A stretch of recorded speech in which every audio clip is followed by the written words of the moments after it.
جوانترینی و گەرموگەشترین سڵاوەکانتان پێشکەش بینەرانی خۆشەویستی تەلەڤیزیۆنی کۆمەڵە زۆر خۆشحاڵم لەگەڵ هاوڕێی هاوکارم ئەمیر دووبارە ئەبینەوە میوانی ماڵەکانتان بۆ پێشکەشکردنی بەرنامەی خۆتان واتە بەرنامەی ئێمە و بینەران.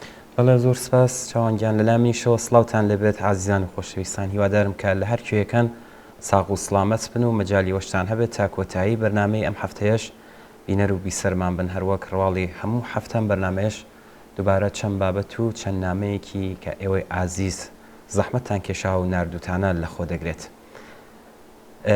بەبچین پێشەوەی کە بابەتەکان دەست پێ بکەین ویددیوەیەکی خۆش ببین و دواتر دێنەوە لەگەڵ چاوان بابەتەکان دەست پێ دەکەین. فەرموو.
عزیزان کۆتایی مانگی خەرمانان هاوکات بوو لەگەڵ دەستپێکی ساڵی تازەی خوێندن و بە ملیۆنان منداڵ و لاو ڕەوانی قوتابخانەکان و زانکۆکان بوون بەو هیوایە کە پەروەردە بکرێن لەگەڵ عیلم و زانستی سەردەم و بتوانن کۆمەلگای خۆیان بەرەو پێش برن.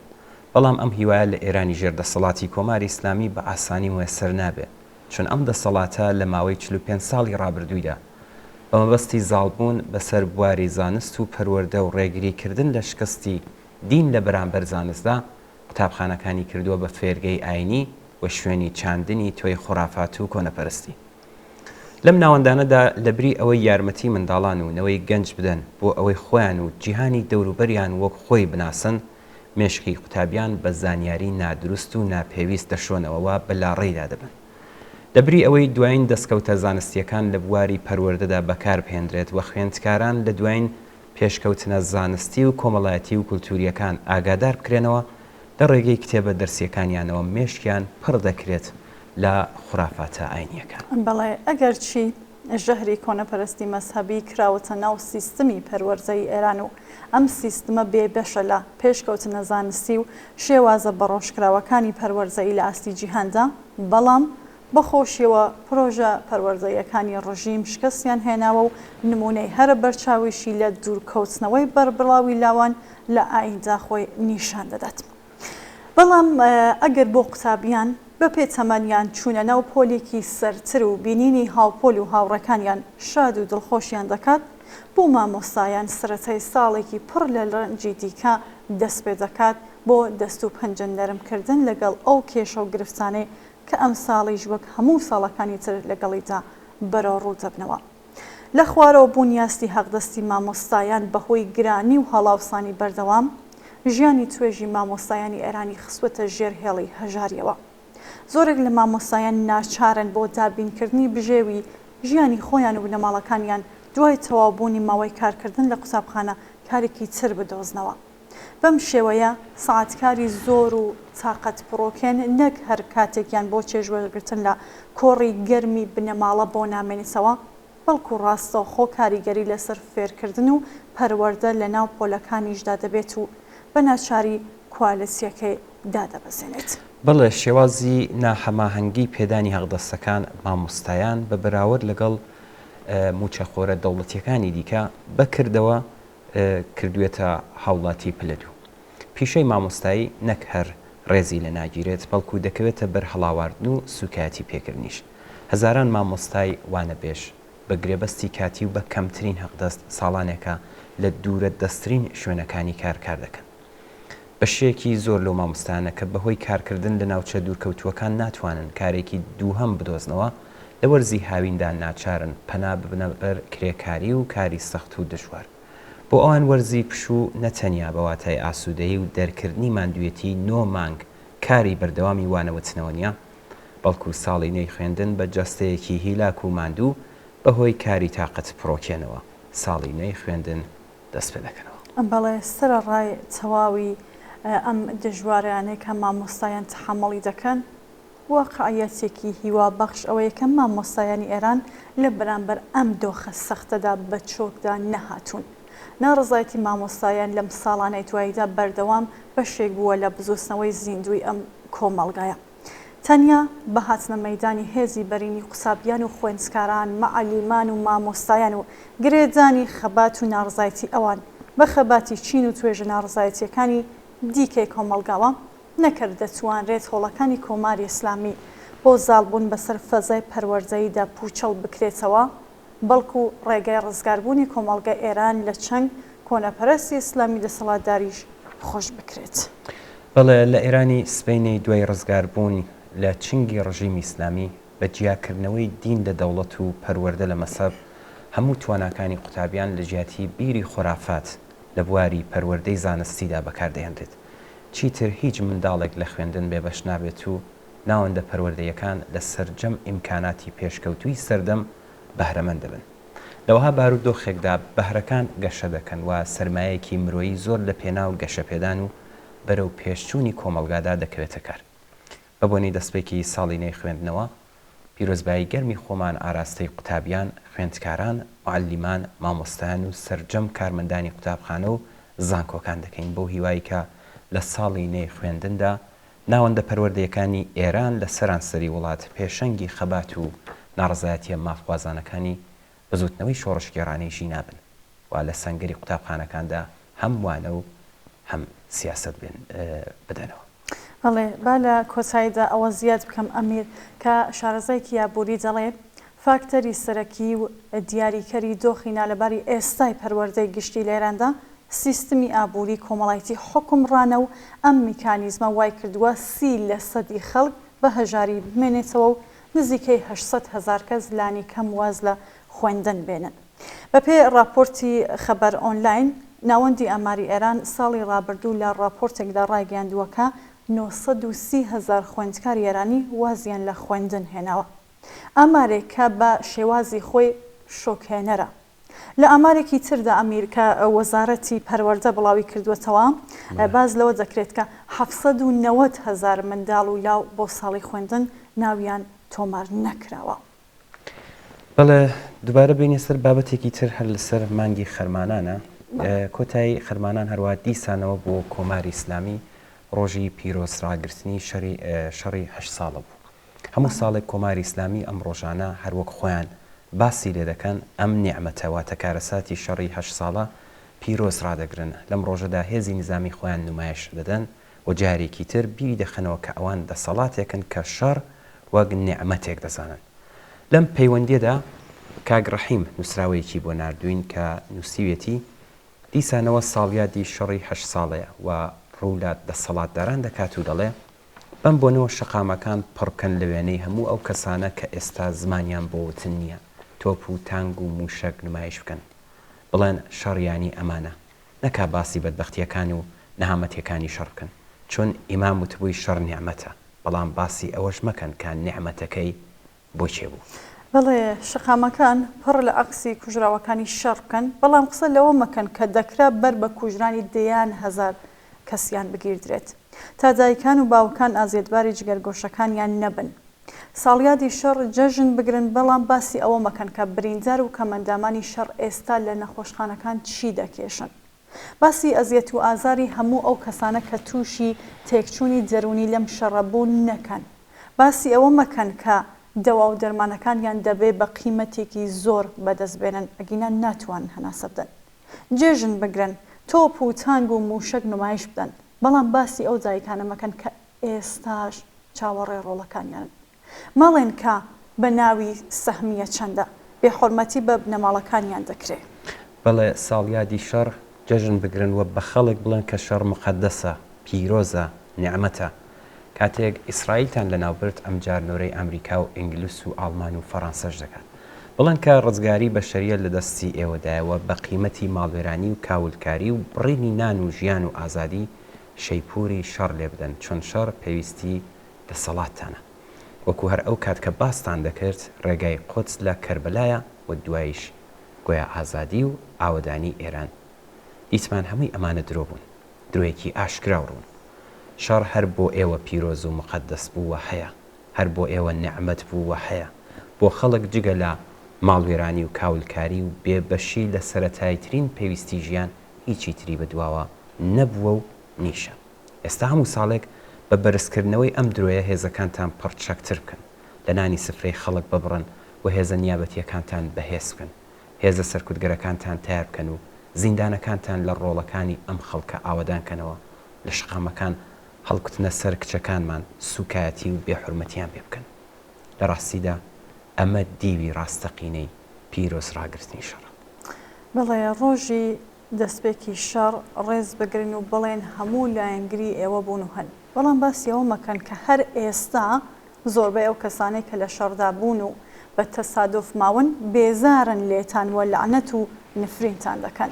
ئەوان بیریان دەکردەوە کە دیفاع بکەن لە وڵاتی خۆیان و خەڵکی خۆیان بەڵام ئێستا دەبینن وڵاتی خۆیان و خەڵکی خۆیان چەندە لە ژێر گوشاری ئێوەدان چەندە لە ژیانێکی ئاسایی و لە مافی سەرسایی خۆیان بێبەشن. ئێوە درۆتان کرد و ئێستاش درۆ دەکەن. ڕێز دەگرن لە شەڕ تا ئەم دۆخە بپارێزن و سەروەت و سامانی ئەم وڵاتە بەتاڵان بەرن و نمایشی تۆپ و تانک و موشک و پابادەکانتان بۆ پاراستنی ئەم دۆخەیە و بۆ چاوترسێنکردنی هەمان خەڵک کە لێتان بێزارن. بەڵێ سیویەکی خەرمانان دەرفەتێکە تا خوێنی سەدان هەزار کەس بدزن تا ژیانی دەیان هەزار نەخۆش و کەم ئەندامی شەڕ بدزن. ئەگەر ئەوانە زمانیان هەبا یان ئێستا کە بیر دەکەنەوە بۆ چوون بۆ جەبهە تا ئێوە بتوانن بچن بە تاڵام بکەن و تا ئەم هەموو زوڵم و زۆرە بکەن بە قانون تا کرێکار شەلاق لێ بدەن و زیندانی بکەن تا مامۆستا بگرن تا لاوان کوێر بکەن تا کچانمان سوکایەتی ببینن. کام ویژدانی وە خەبەر هاتوو ئەم دۆخە قبول دەکات کێ ئەم هەموو فەقر و نەداریە دەسەلمێنێ کێ قبولی دەکات ئینسانەکان دەبێت گیان بدەن تا پاروەنانێک بەدەستێنن تا قەڵەم بشکێ زمان ببەسرێت وە شایی و خۆشیش قەدەغە بکرێت. بەڵێ کاگە ڕەحیم ئەمیر لە بەشێکی تری نامەکەیدا ئەنووسێ با بە ڕاشکاوی بە دەسەڵاتداران بڵین درۆ دەکەن هەمووتان بە دوای پلە و دەسەڵاتن تا دەستان بگات بە سەروەت و سامانی ئەم وڵاتە تا بتوانن زۆرتر بدزن. هیوام دەخواست لە ساڵیادی شەڕدا بتان وتبایە کە شەڕ شتێکی خراپە، شەڕ ماڵوێرانکەرە و شەڕ نەهامەتیە. بتان وتایە کە چیدی تووشی شەڕ نابین، بەڵام ئەم هیوایە تا ئێوە بن بەدینایە. ئێوە شەڕخوازن، قازانجتان لە شەڕدایە، مانەوەتان لە شەڕ و نائەمنی نانەوەیە. بۆیە بۆ وەجیهاتنی ئەم هیوایە دەبێ ڕوو لە خۆمان و خەڵک بکەین کە یەکەم قوربانی شەڕ بووین و دەبین. بڵین لە ساڵیادی شەڕ پێویستە دژی شەڕ، دژی سیاسەتەکانی ئامادەبوون بۆ شەڕ، دژی بەتاڵانبردنی سەروەتی کۆمەلگا دەنگ هەڵبڕین. بڵین ئێمە ئێرانێکی ئاوەدان و ئازادمان دەبێ. ئێمە ئێرانێکمان دەوێ کە ئینسان و مافی ئینسان تێدا مەحوەر بێ. ئێرانێکە ئینسانەکان بەرابەر بن، حورمەت و کەرامەتیان پارێزراو بێ. ئێرانێکە سەروەت و سامانی بۆ ئاوەدانکردنەوە سەرف بکرێت. ئێرانێکە خەڵکەکەی لە شای و خۆشیدا بژین. بەڵام هەنگاوی ئەوەڵ فڕێدانی ئێوە دەسەڵاتدارانی دز و جنایەتکارە بۆ ناو زبڵدانی مێشوو. بەڵێ زۆر سپاس بۆ کاگڕەحیم بۆ نووسراوی کە بۆی نردبووین. بچین ناوبڕێک ببینین دێنەوە خزمەتە.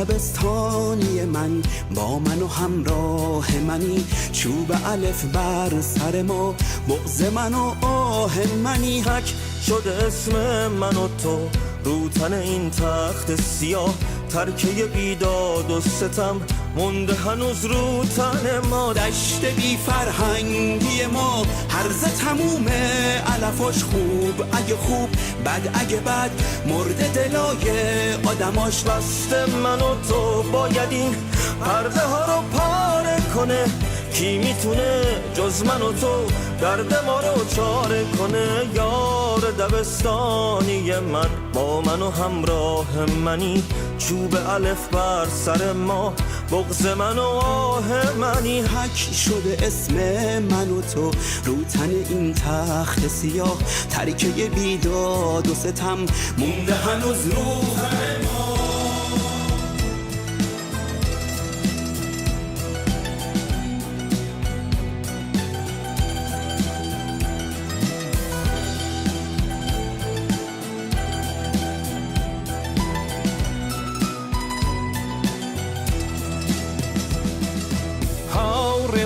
سنگری من دردی ئێمە دەردیەکە، تا مەرگی بێداد و ستەم دەستمان لە ناو دەستیەکە. هاوڕێ و هاوسەنگەری من دەردی ئێمە دەردیەکە، تا مەرگی بێداد و ستەم دەستمان لە ناو دەستیەکە. پیرۆزە ڕێگای من و تۆ پڕ لە هیوا پڕ لە ئەوین، لە شەقەم و لە مەدرسە دژ بە تاریکی دەوەستین. ئاکامی ڕێگای من و تۆ پاراستنی ناسنامەیە، چاورەیە سیری و نەزانی ئامانجی بەرزی ئێمەیە. یار دبستانی من با من و همراه منی، چوب الف بر سر ما، بغض من و آه منی. حک شده اسم من و تو رو تن این تخت سیاه، ترکه بیداد و ستم مونده هنوز رو تن ما.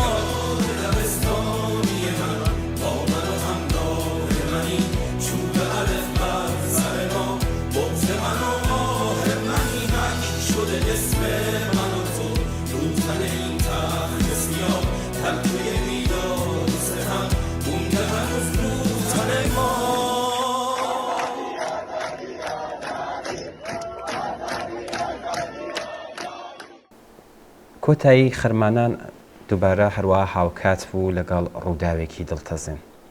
کاتژمێر 9 شەوی شەممە 31 خەرمانان بەهۆی بەرزبوونەوەی ڕێژەی گازی مێتان لە تونەلەکانی کانگای خەڵوزی مەعدەنجوو لە شاری تەبەس دانیکەم بەداخەوە تا ئێستا 50 کرێکاریانە نەدەستاوە و چارەنووسی ژمارەیەکی دیکەش لە کرێکاران هەتا ئێستا نادیارە. ڕووداوەکە لە قوڵایی 250 متری کانەکەدا ڕوویداوە. بە گوێرەی ئاژانسی هەواڵی دەوڵەتی کۆماری ئیسلامی ئێران ئیرنا لە کاتی ڕووداوەکەدا 69 کرێکار لە 2 بلۆکی سی و بی ئەو کانەدا واتە 22 کرێکار لە بلۆکی سی و 47 کرێکاریش لە بلۆکی بی سەرقاڵی کارکردن بوون. ڕووداوی لەم شێوەیە لە کانەکانی ئێراندا چیرۆکێکی بە ئازارە کە بەردەوام دووبارە دەبێتەوە و وا پێدەچێت کە هیچ کاتێکیش کۆتایی پێنایێت. تەنیا لە سێمانگی سەرەتای ئەم ساڵدا 8 ڕووداوی کارە ساتباری کرێکاری لە ئێران ڕوویان داوە کە 4 ڕووداویان پەیوەندیان بە کانەکانی خەڵوزەوە هەبووە. نزیکەی 120,000 کرێکار لە 6,000 کانگەی خەڵوزدا کار دەکەن کە بە وتەی بەرپرسی خانەکانەکانی ئێران 70% کەمترین ستانداردی سلامەتیان تێدا ڕەچاو کراوە. ئەگەر چی کانەکانی ئێران بوونەتە قەتڵگای کرێکاران، بەڵام ئەوە تەنیا کانەکان نین کە قەتڵگای کرێکاران. لە هەر کوێ کار هەیە گیانی کرێکار لە مەترسیدایە. چۆن پاراستن و زابینکردنی ئەمنیەت و سلامەتی کرێکاران کە ئەرکی سەرەکی دەوڵەت و ساحبکارە هەزینەی گەرەکە. ئەوانیش حاضر نین هەزینەی بۆ تەرخانکەن مەبادا لە قازانجیان کەم بێتەوە. بڵێ لە ڕاستیدا تەقینەوەی معدەنەکان ڕوودا و مەترسیەکانی کار مەرگی بەڕەواڵەت لە ناکاو بێ ئەژمار پەککەوتن و کەم ئەندام بوون نەخۆشیە مەترسیدارەکانی سەرچاوەگرتو لە شوێنی ناسالمی کار تەنیا گۆشەیەکن لە ئاکامی هەڵسوکەوتێک کە سەرمایه‌دارانی بەشی خصوصی بە هاودەستی لەگەڵ کۆماری ئیسلامی لە پێناو هەرزانکردنی هێزی کاردا دەرحەق بە کرێکاران ئەنجامی دەدەن. بەڵێ هەتا کاتێک کە دەسەڵاتی نەگریس و تاوانکاری سەرمایه‌داری ئیسلامی لەسەر کارە، هەتا کاتێک کە لۆژیکی سەرمایه‌داری حکم دەکات و کرێکارانی لە مافی ئینسانی خۆیان بێبەرین، تەنیا ڕێگای بەرەنگار بوونەوە لەگەڵ ئەم بارودۆخە ئێستا لە هەموو شوێنێک یەکگرتووی هێزی چینایەتی ڕێکخرا و وشیاری چینی کرێکارە. ئەو چینەکە دەیهەوێ ئەم نیزامە دژە ئینسانە لە گۆڕبنێ بۆ بەدواداچون و ناساندنی هۆکار و تاوانبارانی ئەم ڕووداوە دیاری کراوە، زەمانەتکردنی ئیمنی شوێنی کار و پێزانی خەسارەت بەو کرێکار و بنەماڵانێ کە لەم کارە سادە زیانیان بەرکەوتووە، پێویستە هێزی یەکگرتو و ڕێکخراوی کرێکاران کەوێتە کار و خواستی دەستبەجێ و بەپەلەی چینی کرێکار بەسەر خاوەنکار و دۆڵەتدا بسەپێت. بەڵێ هەر لەم پەیوەندیەدا نووسراوەیەکمان لەبەردەستە کە هاوڕێ یادگار لە کرماشانەوە بۆی نردوین. هاوڕێ یادگار نووسیوێتی بەڕاستی ئێمە نیگەرانی بنەماڵی کرێکارانی معدەنی تەبەست لە سمنانین کە لە چاوتو کاندنێکدا لانی کەم تا ئێستا 50 کەس یانیان نەدەستاوە، ژمارەیەکی زۆریش تووشی گەلێک گیر و گرفت بوون. بەڕاستی ئایا ئەم نیگەرانیە فایدەیەکی بۆ ئەوان هەیە؟ نا، باوەڕ ناکەم. ڕاستە نیگەرانن، بەڵام پاش چەند ڕۆژ لە بیرمان دەچنەوە، چون زۆر بەمان گیر و گرفتی ژیانی خۆمانمان هەیە، ژیانێک کە وەک شەڕ وایە، شەڕ بۆ مانەوە. دەسەڵاتی سرمایە وای ڕێکخستووە تا هەموو سەرقاڵی شەڕ لەگەڵ ژیان بن و کەس سەری نەپرژێتە سەر گرفتی ئەوی تروە بیری هاوبەش دروست نەبێ بۆ بەرەنگار بوونەوە لەگەڵ سیستمێک کە ژیانی کردووە بە شەڕ بۆمانەوە. بەڕاستی با لە ساحبکار و دەوڵەت و هەر شوێنێک کە سەرپەرستی کار لە معدەنەکان دەکات بپرسین، مەگەر نەتان دەزانی کە شوێنی کاری ئەم کرێکارانە ئەمن نییە و هەر کات ممکنە ڕووداوێک ڕوو بدات و گیانی دەیان ئینسانی زەحمەتکەش بکرێ بە قوربانی.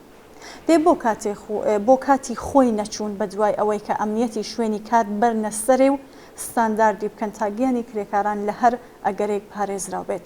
بۆ نەتان کرد لەگەڵ ئێوەمە ساحبکار دەوڵەت، ئێوە نیگەران نین، درۆەکەن، ئێوە شەرمەزارن، ئەڵبەت ئەگەر بزانن شەرم چییە. ئێستا چۆن دەتوانن لەگەڵ ئەو بنەماڵانە ڕوبەڕوو ببنەوە؟ جوابتان چییە بۆ فرمێسکی ئەو منداڵەکە ماتڵی گەڕانەوەی باوکێتی؟ لەگەڵ ئێوەمە، ئێوە سەرۆک و وەزیر و کار بەدەست، وەڵام بدەنەوە ئەمە ژیانە بۆ ئەم خەڵکەتان دروست کردووە. ئێوە لە فکری ئەوەدان لە فەلەستین سەرکەوتن بەدەست بێنن، لە لوبنان مقاومەت بەهێز بکەن، لە عێراق و سووریە و یەمەن هێزەکانتان لەسەر خەت بن و پێشتان وایە خەڵکیش بەوان دڵخۆش دەبن. ئەوە تا خەڵکی ئێران لە شوێنی کار، لە تەبەز، لە کۆڵکێشان، لە کوێستانەکانی کوردستان، لە سوختبەری لە ڕێگا و بانەکانی بەلوچستان، لە شەقامی شارەکان گیان لەدەست ئەدەن بۆ پاروەنانێک.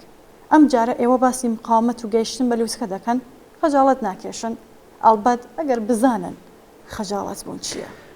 بەڵێ کە یادگار لە درێژەدا نووسێتی مەڵێن ئەمە ڕووداوێکی چاوەڕوان کراو نەبوو مەڵێن لە هەموو شوێنێک ممکنە ڕووداوی وا ڕوو بدات مەڵێن عادی و ئاساییە ناوانیە مەرگ لە ئێران عادیە مەرگ لە پێناونان مەرگ لە پێناو ژیان مەرگ لە پێناو ئازادی عادی و ئاساییە لە ژێر دەسەڵاتی ئێوەی گەندەڵ لە ئێران لێرە لە ئێران گیانی ئینسانەکان بایەخێکی نییە لە ڕاستیدا تەنیا معدەنی تەبەست نەڕووخە بەڵکو بەڕووخانی خۆی جارێکی تر زەقتر نیشانیدا لەم وڵاتە تا ئێوە تاقمی دز و جەردە و جەنایەتکار لەسەر دەسەڵات بن گیانی ئینسان ئەرزشی نییە ئینسان دەبێت لە شوێنی کار یان لە ڕێگاوبانەکان یان لە شەقامەکان یان زیندانەکان قوربانی بکرێن تا دەسەڵاتی ئیسلامی ئێوە بۆ جەنایەتی زۆرتر بەردەوام بێ بەڵام ئێوە هەی ئەو کەسانەی کە لەسەرەوەن ڕق و بێزاری ئەم خەڵکە لە ئێوە خەریکە دەبێ بەهێز هێزێک کە لەسەرەوە دەتانکێشێتە خوارێ و دەبێ وەڵام دەرەوەی هەموو ئەم جنایەتانە بین زۆر سپاس بۆ کاگیادگار بۆ ئەم هەڵوێستە وێرانی کە نووسیوێتی و نردوێتی بۆ ئێمە چینە سەر نامەیەکی تر چاوان ئەم نامەیەش بکەنی نوزاداتە لەشی ناوبڕێک دێن نامێک ترمان لەبەردەستە هاوڕێ ئاربابە لە بانە کورتەنامەیەکی هەڵبەت بۆ نردوین و نووسیوێتی لە ڕێگای ئەم کورتەنامەوە ئاگادارتان دەکەمەوە کە ماوەیەکە لە شاری بانە بە شێوەهای جۆراوجۆروە بە تایبەت لە ڕێگای تۆڕە کۆمەڵایەتیەکان ئەکاونتایەک کراونەتەوە کە بۆتە هۆکاری نیگەرانی هاوڵاتیانی خەڵکی شاری بانە ئەکاونت گەلێک بۆ نمونە بە ناوی نەخۆشەکان لە تەلگرام و ئینستاگرام دامەزراوە کە تێیدا بە ناوبردن و دانانی وێنەی کچان و ژنانی شارەکەمان بە مەبەستی ناوزڕاندن و هەتکی حورمەت و دانی تۆمەتگەلی بێبنەمای ئەخلاقی دایان هەوێ کچان و ژنانی ئەو شارە بخزێنە گۆشەی ماڵ و ئەمانش بکەن بە گوشار لە سەریان کە ئازادیەکانیان لێزەوت بکەن و لە کۆمەڵگا کار و چالاکی نەکەن و بە تایبەت لە نێو تۆڕە کۆمەڵایەتیەکان دووریان بخەنەوە. بەڵێ سپاس بۆ هاوڕێ ئاربابە بۆ نردنی ئەم نامەیە ئەو نووسیویەتی دیارە بۆ خەڵکی کوردستان و بە تایبەت شاریبانە ڕوونەکە ئەمانە تاکتیک و کاری قێزەوەنانەیە کە لەلایەن هەندێک کەسی دوا کۆت و سەر بە ڕێکخراوی وەک سەلەفیەکان و ئیسلامیە تند ئاژۆکان ڕێک دەخرێت و لەلایەن کاربەدەستانی ئەمنیەتی کۆماری ئیسلامی ڕاستەوخۆ پشتیوانیان لێ دەکرێت یان چاوپۆشی لە هەڵس و کەوتی نەشیاویان دەکرێت. کوردستان بەردەوام سەنگەری دژی دوا کەوتوی و کۆنەپەرستی بووە و بە تایبەت دوای شۆڕەشی ژینە و هۆشیاربوونەوەی ژنان و کچانی شۆڕژگەر لە شارەکانی کوردستان کۆماری ئیسلامی و هێزە دوا کۆچۆکان هەموو هێز و توانایی خۆیان خسۆتە گەڕ کە بەر بە پەرەسەندنی خەباتی ژنان دژ بە هەموو بیرێکی کۆنەپەرستانە بگرن و ئەمەش یەکێکە لە شگرزەکانی ئەم هێزانە. ئێستاش لە ڕێگەی تەلەڤیزیۆنی کۆمەڵەوە ڕوو لە بکەری ئەو کارە قێزەوەنانە ڕای دەگەینین کە ئاگری ئەو شۆڕەشەی کە بە تایبەت دوای شۆڕەشی ژینان نەک کوردستان بەڵکو ئێران و دنیایشی گرتەوە ڕۆژ لە دوای ڕۆژ ڕوو لە گەشەیە و بڵێسەکەی هەموو بیرێکی چەوت و دوا کەوتوانەی هاوشێوە دەسووتێنێت و تا گەیشتن بە دنیای ئازاد و یەکسان کە تیادا مرۆڤایەتی سالارە درێژێ دەبێت و هیچ کارێکی هاوشێوە ناتوانێت بەر بە گەشەی ئەو خەباتە بگرێت. هەروەها ڕوو لە خەڵکی شۆڕژگەری کوردستان و بە تایبەت شاری بانە ڕای دەگەینین کە فریوی ئەو باندە مافیایانە نەخۆن و لە هەر ڕێگای کە بۆیان ئیمکانی هەیە دژ بەو کردەوە نامرۆڤانێ ئەو تاقمە مێشک وشک و هەموو دابوو نەریتێکی دوا کۆتوانە بۆستنەوە و بە تایبەت زیاتر و هەڵس و ڕاوتر وە چالاکتر لە جاران بێنە ناو کۆمەڵگا و ڕوو لە شوێنە گشتیەکان و ساڵۆنە وەرزشیەکان و ڕێکخراوە مەدەنیەکانیان بکەن. بەڵێ لێرە زۆر سپاس لە ئاربابا دەکەین کە لە بانەوە کورتەنامەی بۆ نردوین. با بڵین ئێمە لە شارەکانی تری کوردستانیش لەوانە لە سەردەشت و شنە و پیرانشار راپۆرتی لەم جۆرەمان بەدەست گەیشتووە. ئەوەی دیارە کۆماری ئیسلامی و هەموو هێزێکی کۆنەپەرست تووڕەن لە بزوتنەوەی ژینە. بەشێکی بەرچاوی تووڕەبوونیشیان هاتنە مەیدانی کچان و بوونیان بە پێشەنگی ئەم بزوتنەوەی بوو. ئەم دەسەڵاتەوە هەروەها هەموو هێزێکی کۆنەپەرستی ناو کۆمەڵگا بزوتنەوەی ژینە بە سەسکردنی بنەما ئایدۆلۆژیکی خۆیان دەزانن کە لەسەر کۆی لەبوون و ژێردەستەبوونی ژنان بێمافی و نابەرابەری دامەزراوە و بەڕێوە دەچێت. ئێستا کە دەزانین ئەم بزوتنەوەیە ڕوو لە گەشەیە و دەزانن بەکردنەوەی قوتابخانە و زانکۆکان ڕوبەڕووی شەپۆلی ئێعترازی دەبنەوە پەنان هێناوەتە سەر شێوەکارێکی قێزەوەن و بە خەیاڵی خاوی خۆیان بەنیازن بەم جۆرە بەر بە بەهێزبوونی زیاتری دروشمیژن ژیان ئازادی بگرن. بزوتنەوەیەک کە لە ناخی کۆمەلگای ئێران و بە تایبەت کوردستان ڕۆچووە و بۆتە هێز کە گەڕانەوەی بۆ نییە. شاری قارەمانی بانە و هەموو کوردستان هەموو کاتێک یەکێک لە ناوەندەکانی بەتینی ئەم بزوتنەوە دژ بە کۆنەپەرستی و نائەداڵەتیە بووە. بێگومان ئەم جارش بە هەمان شێوە بە ڕسواکردنی پەلە قاژەی هێزی کۆنەپەرست و شەمشەمە کوێرەکانی ناوشارەکان پێشڕەوبوونی خۆیان لە خەبات بۆ ئازادی و بەرابەری دەسەلمێنن و مەجال بە هیچ هێزێکی دواکەوتوو لە ڕەوتی مێژوو ناهێنەوە. چین ویدیۆیەک بینین چاوان دواتر بینەوە نامەکانی تریش دەخوێنینەوە فەرموو.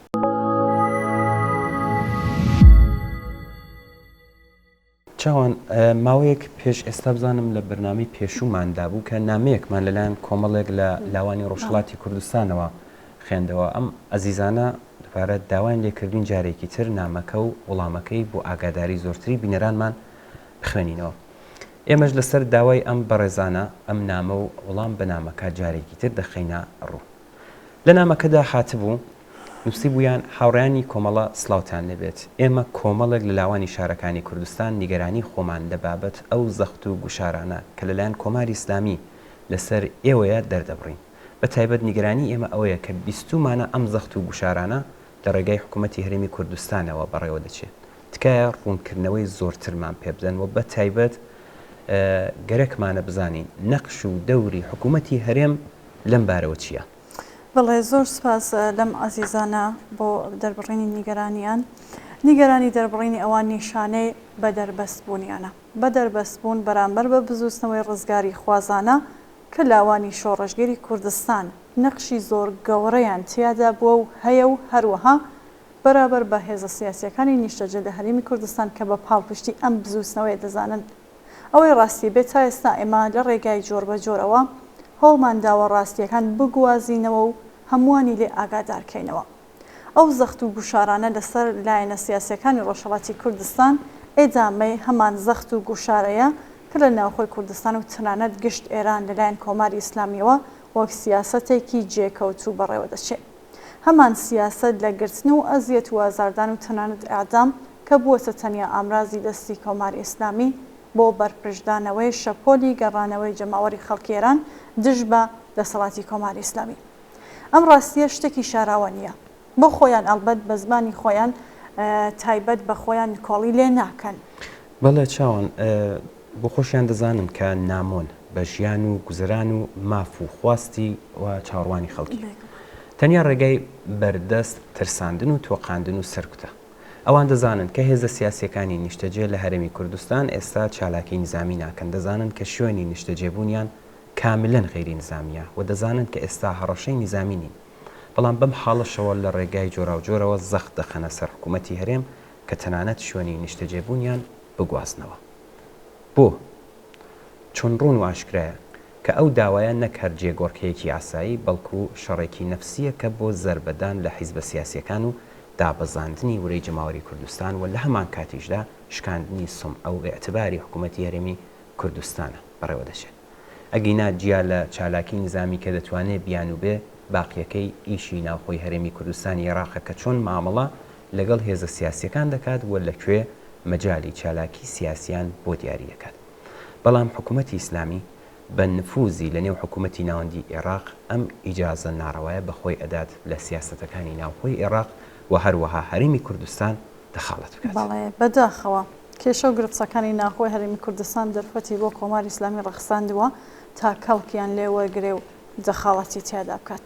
ئێمە جەرکی ئەم کێشە و گرفتانە دەکەین و هەمیشە تێکۆشاوین کە چالاکیمان لە هەرێمی کوردستان نەبێتە زەخت لەسەر حکوومەت و خەڵکی هەرێمی کوردستان. هەموو ئەو داوایانە کە بە گونجاومان زانیوە بۆ بەرپرسدانەوەی گوشارەکان بەڕێوە بردووە. تا ئێستاش لە ماوەی ئەم چەند ساڵەدا کە لە هەرێمی کوردستان نیشتەجێ بووین زۆر جێگا و شوێنمان گۆڕیوە. ئەم جێگۆڕکیانە لەسەر بڕیاری خۆمان و بە هەماهەنگی لەگەڵ دەسەڵاتی ئەو کاتی عێراق و دواییش دەسەڵاتی هەرێم بووە. بەڵام ئەم جارەیان مەبەستێکی سیاسی ناڕەوای لە پشتەکە کۆماری ئیسلامی لە درێژەی سیاسەتەکانی دژ بە بزوستنەوەی شۆڕژگەرانەی کوردستان و تەنانەت دژ بە دەسەڵاتی حکوومەتی هەرێمی کوردستان بەڕێوەیە بات. بۆیە پێمان وایە نابێ و شیاو نییە کە قبول بکرێت. بەم حاڵەشەوە هەست بە بەرپرسیارەتی بەرامبەر بە بزوسنەوەی کوردستان ئامادەبووین و هەینکە وەک هەمیشە لە ڕێگای دیالۆگ و تێگەیشتن لە یەک لەگەڵ حکوومەتی هەرمی کوردستان ڕێگا و شوێنی گونجاو بۆ ئەم کێشەیە بدۆزینەوە و بەڕاستی ڕێگا هەیە و چارەسەرکردنیشی زۆرەستەم نییە. بەڵێ لە درێژەی ئەم زەخت و گوشارانە بەداخەوە حکوومەتی هەرێم بۆ یەکێتی نیشتمانی کوردستان نەیتوانی ئیرادان نیشان بدات و دەخاڵەتەکانی کۆماری ئیسلامی سنووردار بکات و سەرنجام بەشێک لە هێزەکانمان گوازرایەوە بۆ ناوچەی سوورداشت و قرار وایە پاشماوەیەکی تر ئەو کات کە شوێنی نیشتەجێبوونەکە ئامادەکرا باقی هێزەکانیش بگوازرێنەوە بۆ ئەوێ گواستنەوەی کە بە بڕوای ئێمە هیچ پاساوێکی لۆژێکی لەگەڵ نییە جگە لە ملهوڕی کۆماری ئیسلامی زەخت و گوشارە نابەجێکانی ئەم دەسەڵاتە لە پێناو بەرژەوندەکانی کە دژایەتی لەگەڵ بزوتنەوەی کوردستان یەکێک لە بنەما سەرەکیەکانیەتی بە بڕوای ئێمە ئێستاش ڕێگا هەیە و حکوومەتی هەرێم و لەم ناوچەیە یەکێتی نیشتمانی فرسەت و مەجای ئەوان هەیە کە سنوورێک بۆ ئەم دەستێوەردانانە دیاری بکەن و ڕێگا و شوێنێکی گونجاو بە هاوکاری لەگەڵ هێزە سیاسیەکانی ڕۆژهەڵاتی کوردستان دیاری بکەن کە مەجال نەیاڵێتەوە بۆ کۆماری ئیسلامی بتوانێت نەخشە و پیلانەکانی کە لە ڕاستیدا دژایەتیشە لەگەڵ حکوومەتی هەرێم و خەڵکی باشووری کوردستان و شکاندنی سومعەی سیاسی ئەوان تا لەبەر چاوی خەڵک بێ ئیرادە نیشانیان بدات و بیباتە پێشەوە. ئێمە هیوادارین نەتەنیا لەبەر ئێمە بەڵکو لەبەر وەفا بە ڕێبازی دیموکراتیکی بزوتنەوەی کوردستان بۆ سەلماندنی هەڵسوڕانی ئازادانی سیاسی لە کوردستان کە ئەو هەموو قوربانیە لە پێناویدا درراوە حکوومەتی هەرێم بە سیاسەتەکانی تا ئێستای خۆیدا بچێتەوە و دەخاڵەتەکانی کۆماری ئیسلامی سنووردار بکات. داوای ئێمە لە لاوانی شۆڕژگەری کوردستان ئەوەیەکە وەک تا ئێستا بە وشیاریەوە هەوێنی هانزانی خەڵک بن بۆ هاوجەنگی و هاوپشتی و بۆ پەرەدان بە خەبات و تێکۆشان لە پێناو سلماندنی داخوازیەکان واتە داخوازی ژنجیان ئازادی بێگومان بەهێزبوونی بزوستنەوەی شۆڕژگەرانی کوردستان هەر تەرح و پیلانێک دژ بە خەڵکی کوردستان پوچەڵ دەکاتەوە.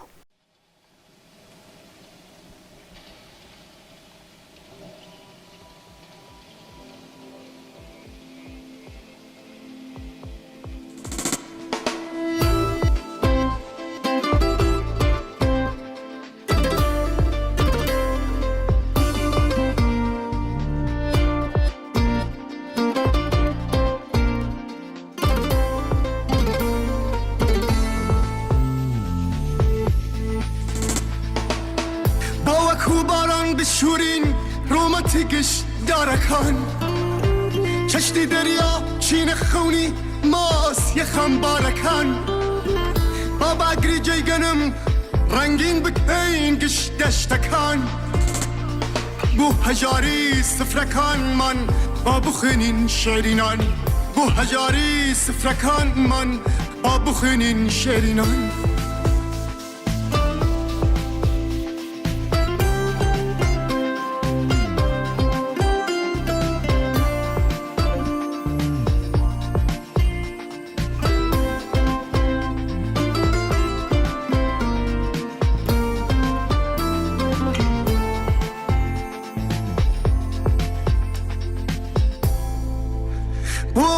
بندو قفص بمره بهار دينوا فرمسكي تشاوي كوتركان اسرينوا تا دقينا تا كداري برزي آوات ووين تا سبيدي عشقي شون بخزان اسرينوا تا سبيدي عشقي شون بخزان اسرينوا تا كروجه بيتدي خوني من علاني حجار رول الشاري خونكان أبرينا واقشت ريقكان بولامس قرتني خون وخيال يا سمان پنجري روناكي الروينين لسر ديواركان پنجري روناكي الروينين لسر ديواركان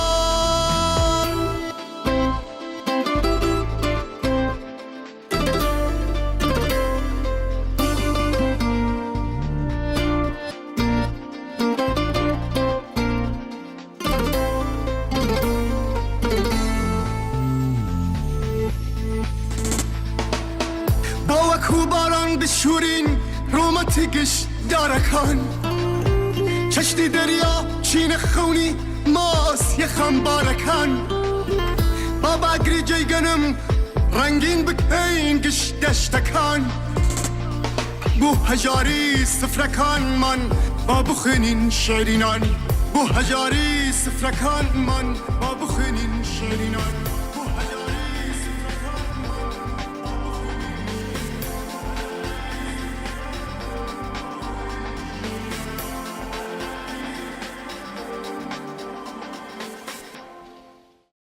نامەیەکی تر دەخوێنینەوە کە هاوڕێ ڕۆستەم لە مەریوانەوە بۆی نردین و لە نامەکەیدا نووسیویەتی هاوڕێیانی بەرنامەی ئێمە بینەران سڵاتان لەبێت و ماندوو نەبن. زۆر سپاس بەوە هاوڕێ مەریوان. نووسێتی من زۆر جار لە بەرنامەکەی ئێوەدا ئەوەم جۆلێ بووە باسیەوەتان کردووە کە لە هەلومەرجی ئێستادا شەڕی چەکدارانە دژ بە کۆماری ئیسلامی بە گونجاو نازانن. نە تەنیا ئێوە بەڵکو لایەنەکانی ترش هەر ئەم هەڵوێستیان بووە. کەچی لەم ئاخرانەدا پۆلێک لە پێشمەرگەکانی ئەو ڕێکخراوە کە بە ناوی کۆمەڵی زەحمەتکێشانی کوردستان چالاکی دەکەن تووشی شەڕ لەگەڵ هێزەکانی کۆماری ئیسلامی بوون و بەداخەوە یەکێک لە پێشمەرگەکان گیانی بەخت کرد. هاوڕێ مەریوان نووسیتی تکایە ڕوونکردنەوەیەک لەم بارەوە بدەن کە چۆن بوو. بەڵێ سپاس لە هاوڕێ ڕۆستەم هاوڕێ ڕۆستەم بەڵێ لە مەریوانەوە ئەو نامەیە ناردبوو. هاوڕێ ڕۆستەم لەم بارەوە پێشتر لەم بەرنامەی قسەمان کرد و باسی ئەوەمان کرد لە ڕۆژی 29 خەرمانان هەواڵی تێکەڵچوونی چەکداری لە سنووری نێوان مەریوان و کوردستانی عێراق بڵاوکرایەوەکە بووە هۆی پێکێنانی نیگەرانی لە ناو خەڵکی کوردستانی عێراق. لە پەیوەند لەگەڵ ئەم ڕووداوەدا کۆمەڵی زەحمەتکێشانی کوردستان سەرەتا لە ڕێگەی ڕاگەیاندنێکدا ڕووزاوی تێکەڵچوونی تیمێکی پێشمەرگەی ئەو ڕێکخراوەی لەگەڵ هێزەکانی کۆماری ئیسلامی لە ڕۆژی 29 خەرماناندا پێشڕاست کردەوە. بە گوێرەی ئەو ڕاگەاندراوە زۆر بەجاخەوە ڕێبوار کەریمیان یەکێک لە ئەنجامانی کۆمیتەی ناوەندی ئەو ڕێکخراوەیە لەو تێکەڵچوونەدا گیانی بەخت کردووە. هەروەها لە ڕاگەیاندنی دواتری ئەو ڕێکخراوەی هاتووەکە ئەم پۆلە پێشمەرگەیە بۆ ئیشی تایبەتی تشکیلاتی خۆیان ڕوویان لە سنوور کردبوو و مەبەستیان تێکەڵچوونی چەکدارانە نەبووە، بەڵام نەخوازرا و کەوتونەتە ناو کەمینی هێزەکانی کۆماری ئیسلامی و شەڕ و تێکەڵچوون هاتووەتە ئاراوە.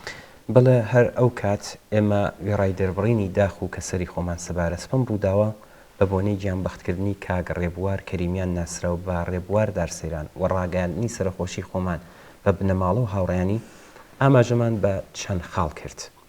یەکەمیان شتێک کە ئێمە زۆر جار جەختمان لەسەر کردوێتەوە لە هەلومەرجێکدا کە خەباتی جەماوەری مەدەنی و کۆمەڵایەتی لە کوردستانی ئێران بەردەوام ڕوو لە گەشە و پێشکەوتنە و گەلێک دەستکەوتی کۆمەڵایەتی و سیاسی حاشا هەڵنەگری بەدەستێناوە هەر چەشنە کەردار و هەرستۆڵ سوکەوتێکی لەم چەشنە کە ڕێگە بە کۆماری ئیسلامی بدات کەش و هەوای شەڕ و میلیتاریزە بەسەر کۆمەلگای کوردستاندا زاڵ بکات بە زیانی گەشە و بەرەو پێشچوونی خەباتی مافوازانەی خەڵکی کوردستانی ئێران دەزانی. هەر بۆیە ئێستا خەباتی چەکداری وەک شێوازێک لە بەرگری گونجاو لەگەڵ هەلومەرجی بزوتنەوەی شۆڕشگێڕانەی کوردستان ناسانی. دووهەم لە ڕوانگەی ئێمەوە نابێوە گریمانە بکرێت کە گۆیە هەرێمی کوردستان بە تایبەت لەو هەلومەرجەی ئێستادا دەتوانێت وەک پشتی جەبهەی چالاکی نظامی حیزب و ڕێکخراوە چەکدارەکانی کوردستانی ئێران چاوی لێ بکرێت. هەر لەم ڕوانگەوە هەروەها ئێمە پێمان وایە کە خەباتی خەڵکی کوردستانی ئێران بۆ ئازادی و دەستەبەرکردنی مافەکانی خەڵکی زەحمەتکێش و بۆ بەدەستێنانی مافی چارەی خۆنووسین بە هەموو شێوەکانیەوە ناکرێت لەسەر حیزابی خەڵکی کوردستانی عێراق بەڕێوە بچێت و ببێتە هۆی گوشار لەسەر خەڵک و زیان بە بەرژەوەندیەکانی ئەوان بگەێنێ. خاڵی سێهەم جیا لەم خاڵانەی سەرەوە کە باسکرا لە هەلومەرجێکدا کە خەڵکی کوردستانی ڕۆژهەڵات تەنیا چەند ڕۆژ لەمەوبەر بەپێی بانگەوازی حیزب و لایەنە سیاسیەکان مانگرتنێکی گشتی سەرکەوتوانیان بەڕێوە برد و کردەوە و هەڵسوکەوتی لەم چەشنە ڕێگە بە کۆماری ئیسلامی دەدات کە بە وەڕێخستنی پرۆپاگەندا لە کاریگەریە ئەرێنیە سیاسی و کۆمەڵایەتیەکانی ئەم سەرکەوتنە لەلای خەڵکی کوردستان کەم کاتەوە.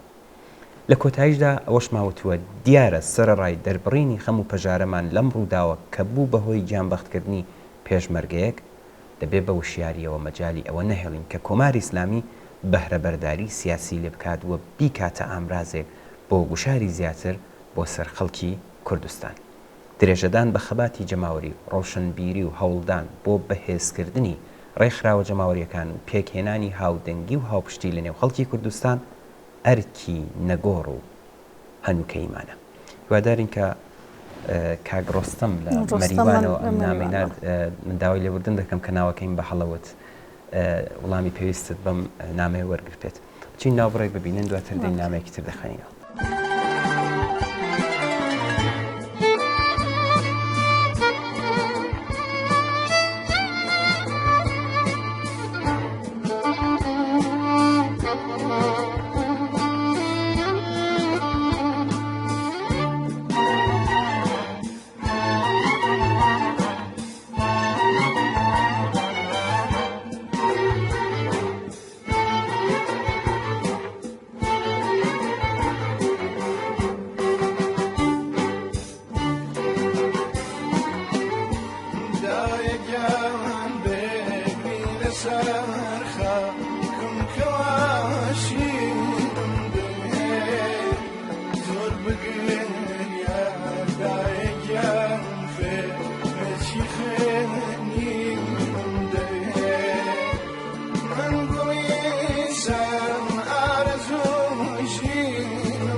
چاوەنێستا لەم بەشەدا نووسراوەیەکی کە لەبەر دەستمانە کاکتوانایە. کاکتوانە لە نووسراوەکەیدا لەسەر ساڵیادی ڕاپەڕینی ژینادا دەڵێ تارمایی ڕاپەڕینی ژینا هێشتا بەسەر ئاسمانی ئێراندا دەسوڕێتەوە. بزوتنەوەیەکی گەورە و فراوان کە هەرچەندە شێوەکەی پەرەیسەند و بە بەرزی و نشێویدا تێپەڕی، بەڵام بە شێوەیەکی بەرچاو خۆشەویستی خۆی لە ناڕزایی کرێکاران، مامۆستایان، پەرستاران، خانەنشینان، یاخیبوونە ئاشکراکانی ژنان بە تایبەتی بەرهەست وێرانەیان و بایکۆتکردنی هەڵبژاردن و بەرخۆدانی وێرانەی زیندانیانی سیاسی و دڵسۆزی دایکانی زیندانیانی سیاسی و خەباتی خەڵکی ناوچەی بەلوچ و کوردستان نیشانداوە. بەڵێ دوای کوشتنی ژینا ئەمینی شەپۆلێکی مەزن لە ناڕزایەتی دەستی پێکرد و لە کەمتر لە هەفتەیەکدا هەموو وێرانی گرتەوە و لە کەمتر لە مانگێکیشدا هەموو جیهانیشی گرتەوە. ژن، ژیان، ئازادی بوو بە سێ وشەی ڕەمزی کە مانای بە ژیانی دەیان ملیۆن کەسی لە ژێر چەسانەوەی کۆماری ئیسلامی باشی. بەڵێ سێ ڕاپەڕینی ژینا سەرەتا لە سەقز سەری هەڵدا، پاشان هەموو وێرانی گرتەوە. دیواری ترس و تیرۆر لە ماوەی چەند ڕۆژێکدا داڕما و تووڕەیی کەڵەکە بووی زیاتر لە 14 حکومڕانی ستەمکارانە لە بوارە جۆراجۆرەکاندا ئاگری سند. سەرهەڵدانی ڕاپەڕینی ژینا زادەی ڕەشەبایەک نەبوو لە ئاسمانێکی بێ هەوردا، بەڵکو بەرهەمی زەنجیرەیە قەیرانی قوڵ بوو کە بەهۆی بوونی کۆماری ئیسلامیەوە هاتبوو ئاراوە، کە لە بارودۆخی ئێستادا نەک هەر قەبارەکەیان کەم نەبووەتەوە بەڵکو زیادیشیان کردووە. لەسەر بنەمای بەردەوامبوونی ئەم دۆخە ئەم ڕاپەڕینە دەتوانێت لە دۆخێکی تردا سەر هەڵبداتەوە و بوونی ئەم سیستمە ژنکوژە بخاتە مەترسیەوە. بەڵێ ڕاپەڕینێک بەهۆی پلەی بەرزی مۆدرنیزم و مرۆڤدۆستیەوە سەرنجی جیهانی بەلای خۆیدا ڕاکێشە. ڕاپەڕینێک کە هەر لە سەرەتاوە لەلایەن دامەزراوە ڕێکخرا و پارت و گروپی سیاسی پێشکەوت و خواز و هاوچەرخەوە پێشگیری کرا. ڕاپەڕینێک نەتەنها خۆپیشاندەران و تێکۆشەرانی ئێرانی کۆکردەوە، بەڵکو مانای ژیانی ڕۆژانەی ملیۆنها مرۆڤشی گۆڕی. ڕاپەڕینێک کە لە ناڕزایەتی بەردەوامی زۆرێک لە سکرتێرەکانی کۆمەلگادا خۆی دەرخست، هەروەها لە ڕێگەی سەرکردایەتی ژنانەوە هەڵدان و سووتاندنی حیجابی کردە ئاڵای سیاسی خەباتی خۆی. ڕاپەڕینێک بە وشەی ژیان شەڕی لەگەڵ یەکێک لە دەڕەندەترین ڕژیم لە جیهاندا کرد کە پێشینەی جێبەجێکردنی سزای قێزەوەنی لە سێدارەدانی هەیە و زەورینەی زۆری کۆمەلگا ڕژانە سەر شەقامەکان بۆ داوای خوێنی هەر کەسێک لەوانەی لە ڕاپەڕیندا کوژراون. ساڕۆژی 2 ساڵەی ئەم ڕاپەڕینە ئاوێنێکی تەواوی خەباتی بەردەوامی خەڵکە لە دژی حکمی سەرکت و سەپاندنی و سانسۆر، ئەوانەی لە ئازادیە سیاسیە بێمەرجەکان و ئازادی قسەکردن و بیرکردنەوە و باوەڕ و حزبایەتیدا بە دوای مانای پراکتیکی ئازادیدا دەگەڕێن. ئەو خەڵکەی لە هەموو ڕەهەندە سیاسی و کۆمەڵایەتی و ئابوووریەکاندا خەبات بۆ ئازادی و ڕزگاری مرۆڤ دەکەن. تەنانەت 2 ساڵ دوای لە جایکبوونی ئەم بزوستنەوە جەماوەریە هێشتا سەنگەر بە سەنگەر لەگەڵ حکوومەتی ئیسلامی ئێران شەڕ دەکات. ناڕزایەتی جەماوەری بەرفراوان گەماڕووی حکوومەتیانداوە. کرێکاران و خانە نشینان و پەرستاران گرد بوونەوە و مانگرتنێکی گەورەیان لە دژی ڕژیم ڕێک خستووە. ژنان بێدەنگ نەبوون و لە شەڕی دژی ڕژیمی ڕق لە ژنان خەبات و بەرخۆزانیان بە ژیانی ڕۆژانەیانەوە بەسوەتەوە و بزوستنەوەی دژ بە سزای لە سێدارەدان لە ئاستە جیاجیەکاندا بەرەو پێش دەڕوات و پێشەنگەکانی ئەم بزوستنەوە مەزنە زیندانیانی بەشی ژنانی ئێڤین و زیندانیانی دەیان زیندانی جۆرا و جۆرن کە دەنگی نا بۆ سزای لە سێدارەدان و فراوانبوونی مانگرسەکانیان گەیشتووەسە گوێجیهان. ئەمانە و دەیان حاڵەتی دیکەی خەباتی ژنان و لاوان و کرێکاران تەنیا یەک ڕاستی دەردەخەن کە زوو یان درەنگ کۆماری ئیسلامی لەلایەن خەڵکی کرێکار و زەحمەتکێش ئێرانەوە خەڵکێک کە تینووی ئازادی و بەرابەرین بەرەو کزی و لاوازبوون و سەرنجام تێکشکاندنی دەڕوات.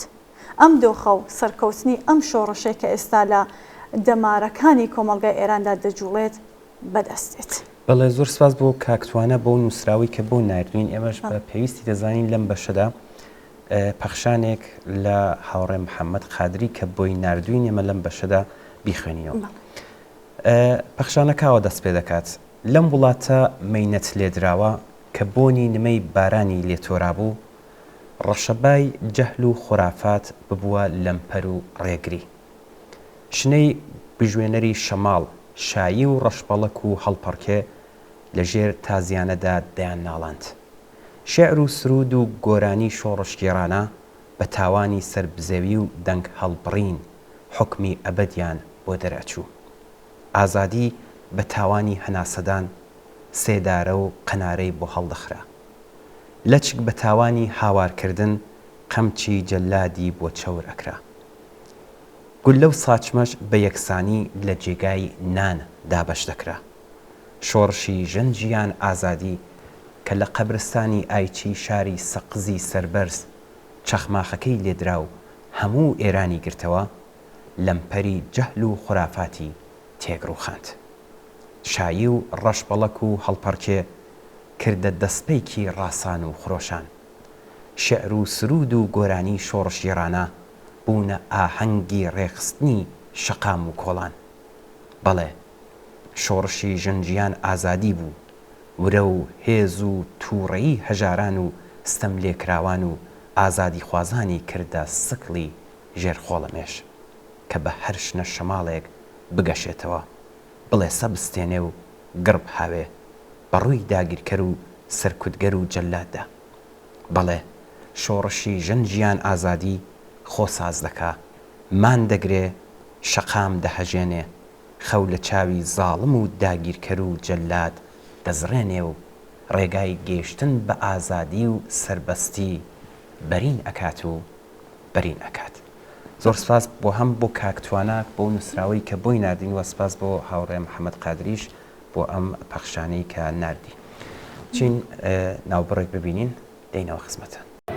لێرە دەنگی ئازادی هەڵدەبڕین، لێرە دەنگی خۆراگری هەڵدەگرین، لێرە دەنگی سەر هەڵدان هەڵدەبڕین لە ڕۆژهەڵات لە مەهابادی شۆڕش لە بۆکاری کێناوی لە سەنگەری خۆراگریدا دژ بە دیکتاتۆر دژ بە زاڵم و زۆردار ڕادەوەستین، دژ بە زاڵم و زۆردار ڕادەوەستین. سەنگەر سەنگەر بە سەنگەر پشت بە پشتی ژنانی وڵات ئاوەدان دەکەینەوە کوردستانێکی ئازاد. ئەو زولفانەی سەما دەکەن بەسەر شانە ئاوازێکن ئەقیژێنن بەسەر لێوی باڵارانە. ئەو زولفانەی سەما دەکەن بەسەر شانە ئاوازێکن ئەقیژێنن بەسەر لێوی باڵارانە. سوێن بە ئاسۆ سوێن بە دایکم سوێن بە کۆماری باوکەکان سوێن بە قرچەی پەلکەکانە وەختێ دەڕژێ لەسەر شانە.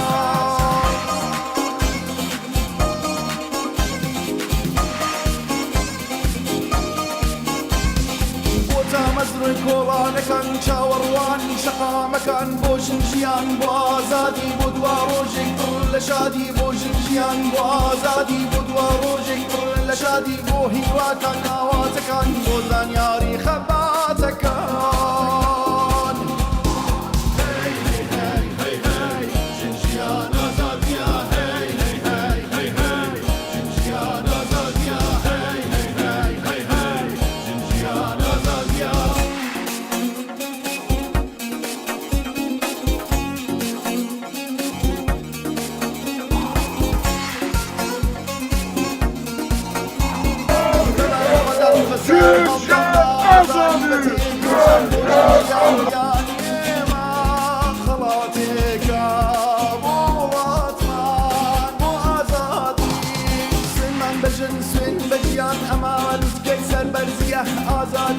آزادیە ئازادیە ئازادی ئازادی ئازادی سوێنمان بەژن سوێن بە ژیان ئەمە لوتکەی سەربەرزیە ئازادیە ئازادیە ئازادیە ئازادی ئازادی ئازادی ئازادی ئازادی ئازادی ئازادی ئازادی ئازادی ئازادی ئازادی ئازادی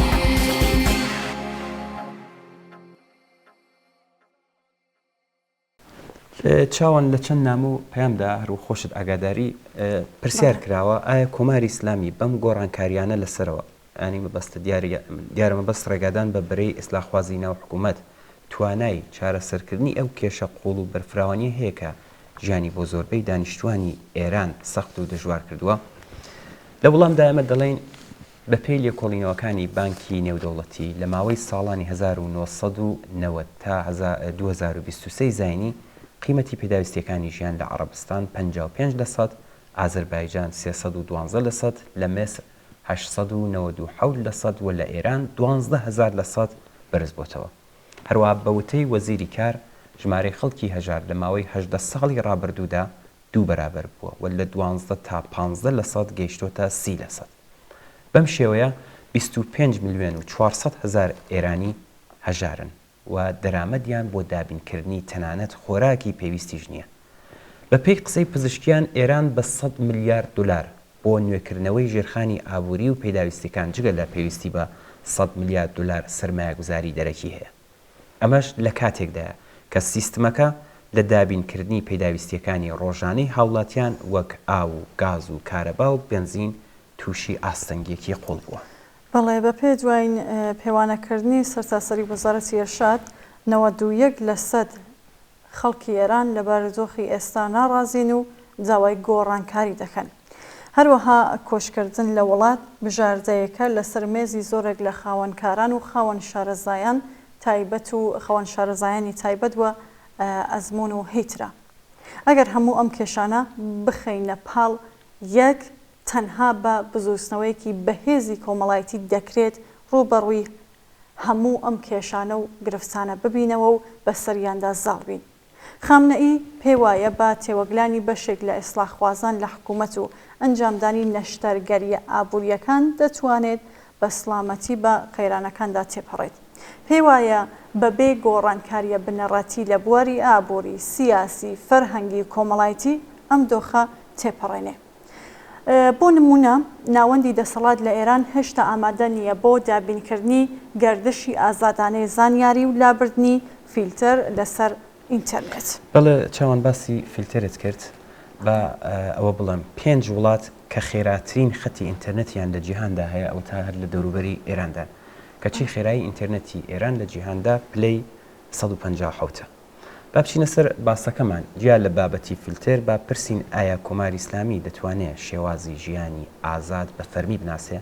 ئایا گەشتی ئێرشاد و تەرحی نور و هەڵدەوەشێننەوە؟ ئایا ڕێگری لە هێزی ئینتزامی دەکەن کە چی ترسوکاتی و بێحورمەتیکردن بە ژنان نەکەن؟ ئایا لە مافی هاوڵاتیان بۆ دامەزراندنی حیزب و ئەنجمەن و بڵاوکردنەوەی گۆڤار و کتێب و دانانی کلاسی پەروەردەیی و کۆبوونەوەی گشتی دەسەلمێنن؟ کۆتایی بە دەست بەسەرکردنی ناسایی دەهێنن و دەستدرێژی جەستەیی و دەرونی و ئەشکەنجەدانی زیندانیان قەدەغە دەکەن و ئێدامەکان ڕادەگرن؟ ئایا ڕێگە بە گەڕانەوەی هەموو ئەو مامۆستا و خوێندکارانە دەدەن کە بە ناڕەوا دەرکراون؟ چالاکی بێبەرامبەری ڕێکخراوەکانی خوێندکاران قبول دەکەن؟ ئایا قبولی دەکەن بەڕێوەبردنی زانکۆکان لەلایەن ئەندامانی لێژنە زانستیەکانەوە هەڵبژێردرێت؟ ئایا شێوازی دەستگا ئیتلاعاتی و ئەمنیەکان دەگۆڕن کە پاسەوانی سەلماندنی بێمافی بە خەڵکن؟ ئایا واز لە دروستکردنی پەروەندەی ئەمنیەتی بۆ هونەرمەندان، شاعران و نووسەران دێنن و ئازادیان دەپارێزن و زۆر ئایتریش هەیە؟ وەڵامی هەموو ئەم پرسیارانەش نایە. بێگومان نایە.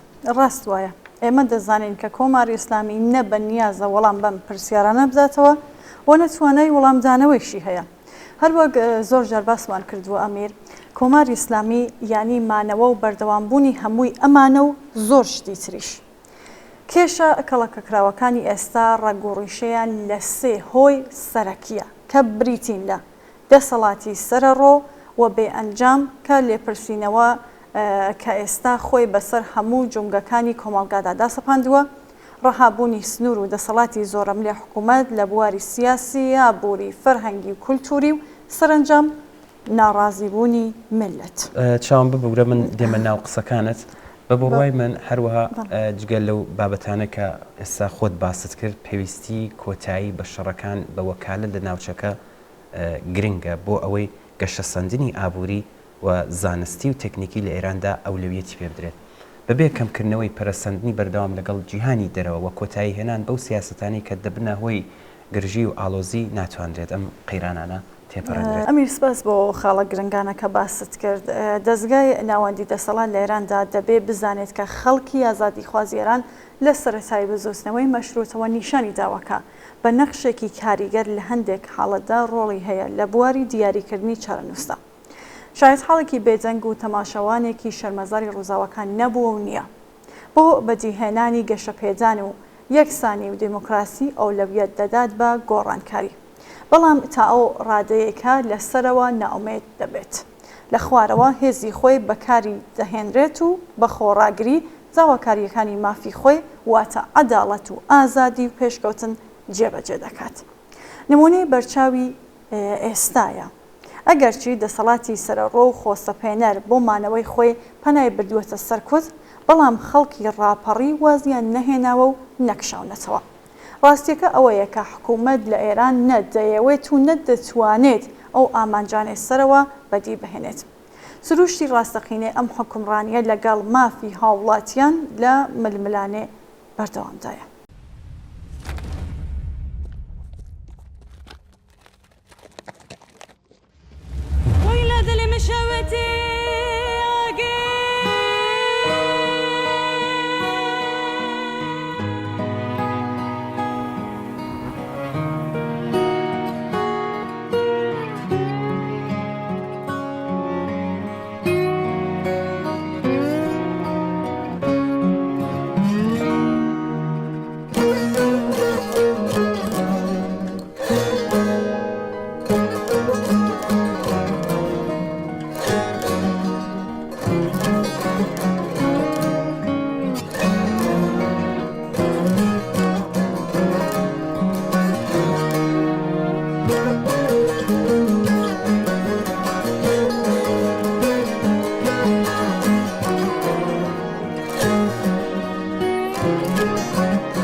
چ سودایه تقا چوکی من مایه پوری سرم توشیانه مگو دلو مانه وایه او چه عشق چه سودایه تقا چوکی من مایه پوری سرم توشیانه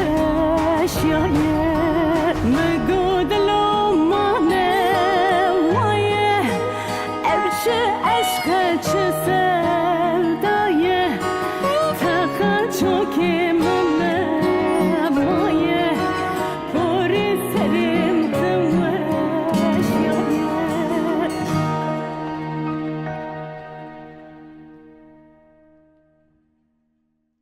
چاوان کوتانامی کە ئێستا لە بەردەستمانە هی کاک فەرمانەکە لە تەورێزەوە بۆی نردوین و لە نووسراوەکەیدا باز لەسەر جێگاوشۆنی گەنجان دەکات و ئێمە چەند بەشێک لەم نووسراوەمان ئامادە کردووە کە لێرە سەرنجدانی بۆ ڕادەکێشین. کاک فەرمان نووسیویەتی لەم دەی ڕابردوودا تا ئێستا گرنگی زۆر بە جێگاوشۆنی لاوانراوەوە ئیدامادات کە لەلایەک گەنجان وەک قوربانیانی پەراوێزخستن یان بێکاری یان توندوتیژی و ناسەقامگیری لە ژین سەیریان دەکرێن. لەلایەکی دیکەشەوە زۆرێک لە گەنجان وەک دروستکەری مێژوو دەخرێنە ڕوو وەگەڵ کەسانی کە توانای گۆڕانکاری قوڵی کۆمەڵایەتی و سیاسیان هەیەوە بە ئاراستەی شۆڕش و دموکراتیزەکردنی کۆمەلگاکان هەنگاوێنێن. ئەم جۆرە بۆچوونانی کە بەڕواڵەت دەشبەیەکەن شتێکی سەرسوور هێنەر نییە. ئەو پێی لە ماوەی دەی ڕابردوودا گەنجان بە شێوەیەکی بەربڵاو لە بەرچاوی هەمووان بوون. ئەگەر لەلایەکەوە ڕێژەی بێکاری لە نێو گەنجاندا گەیشتۆتە ئاستێکی زۆر و بە جۆرێک پراوێز خراون لەلایەکی تریشەوە ئامادەبوونی بەرچاوی گەنجان لە ڕاپەڕینە کۆمەڵایەتیەکاندا ئەوانی کردوتە سەردێڕی ڕۆژنامە و میدیا جۆراوجۆرەکان بۆ بنیاتنانی جیهانێکی باشتر. کێ دەتوانێت نەکۆڵی لەم ڕاستیە بکات؟ بەڵێ ئەمریکا فەرمان لە بەشێکی تری نووسراوەکەیدا ئەڵێ ئەو پرسیارەی لە لای زۆر کەس هاتە ئاراوە ئەوە بوو کە پەیوەندی گەنجان لەگەڵ سیاسەتدا چییە و چۆن دەبێت سێری واقعی کۆمەڵایەتی و هۆکاری سیاسی ئەوان بکەین. لەم ڕووەوە سێ ڕوانگە هەیە. ڕوانگەی یەکەم کە لەلایەن دەسەڵاتەوە هاچۆتە ئاراوە زیاتر لە ڕوانگەی ئەمنیەوە سەیری گەنجان دەکات، مەترسی پەرەسەندنی ڕادیکاڵیزم لە نێو لاواندا زەق دەکاتەوە و بە توێژی ئاژاوەگێڕی ناوزەدیان دەکات.